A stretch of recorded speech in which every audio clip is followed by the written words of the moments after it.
কোরআন শরীফ হাত থেকে পড়ে গেলে কি করবেন?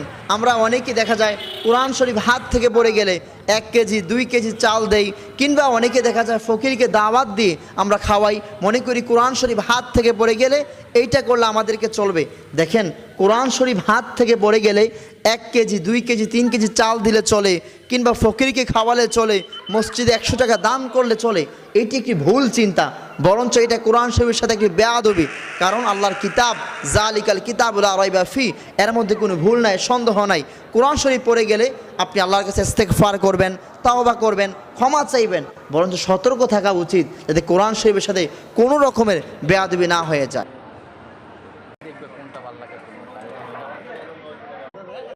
মানে আমি না বলতেছি না, আমার এটা হয় না, রাত গেলেই আবার 5000 টাকা ঘুরতে পারবো।